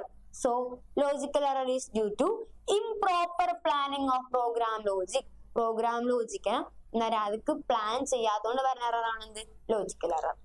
ഇനി അടുത്തതാണ് run time error. Run time error എന്ന് പറഞ്ഞിട്ടുണ്ടെങ്കിൽ നമ്മളെ പ്രോഗ്രാമിന്റെ എക്സിക്യൂഷൻ സമയത്താണ് എറർ ഉണ്ട് എന്ന് മനസ്സിലാക്കണം എന്നുണ്ടെങ്കിൽ അതിന് നമുക്ക് എന്ത് പറയാം, റൺ ടൈം എറർ എന്ന് പറയാം. എക്സാമ്പിൾ, നമുക്കൊരു സാധനത്തിന് 5/0, നമുക്കൊരു സാധനം 0 വെച്ച് ഡിവൈഡ് ചെയ്യാൻ പറ്റുമോ? ചെയ്ത് നോക്ക്, പറ്റില്ല. നമുക്കൊരു സാധനത്തിനെയും 0 വെച്ച് ഡിവൈഡ് ചെയ്യാൻ പറ്റൂല. ഓക്കെ, അപ്പൊ കമ്പ്യൂട്ടർ ഇത് ചെയ്ത് നോക്കുമ്പോഴേക്കുള്ള അതൊരു എറർ ആണ് എന്ന് കമ്പ്യൂട്ടറിന് മനസ്സിലാവാം. അതിനെയാണ് നമുക്ക് എന്ത് പറയാം, റൺ ടൈം എറേഴ്സ് എന്ന് പറയാം. അതായത് പ്രോഗ്രാമിന്റെ എക്സിക്യൂഷൻ ടൈമിൽ, അതായത് പ്രോഗ്രാം റൺ ചെയ്യണ സമയത്താണ് ഒരു എറർ ഉണ്ട് എന്ന് മനസ്സിലാക്കണം എന്നുണ്ടെങ്കിൽ അതിന് നമുക്ക് എന്ത് പറയാം, റൺ ടൈം എറർ എന്ന് പറയാം. Errors which occur during program execution. Program execution സമയത്താണ് എറർ ഉണ്ട് എന്ന് തിരിച്ചറിയണം എന്നുണ്ടെങ്കിൽ നമുക്ക് അതിന് എന്ത് പറയാം, റൺ ടൈം എറർ എന്ന് പറയാം. എക്സാമ്പിൾ നോക്കിയേ, division by 0. ഓക്കെ ആണോ? ഇനി അടുത്ത സ്റ്റെപ്പ്, ലാസ്റ്റ് സ്റ്റെപ്പ് ആണ് എന്ത്, എക്സിക്യൂഷൻ ആൻഡ് ടെസ്റ്റിംഗ്. അതായത് എല്ലാ നമ്മളെ പ്രോഗ്രാമും ട്രാൻസ്ലേഷനും ഡീബഗ്ഗിങ് എല്ലാം കഴിഞ്ഞ് നമ്മൾ എന്ത് ചെയ്യാൻ പോണു, ഇപ്പൊ പ്രോഗ്രാം റൺ ചെയ്യിപ്പിച്ച് നോക്കാൻ പോണു. സംഭവം സക്സസ് ആണോ എന്ന് അറിയണ്ടേ നമുക്ക്. സോ റൺ ചെയ്യിപ്പിച്ച് നോക്കാൻ പോണ്. അതിന് നമുക്ക് എന്ത് പറയാം, എക്സിക്യൂഷൻ ആൻഡ് ടെസ്റ്റിംഗ് എന്ന് പറയാം.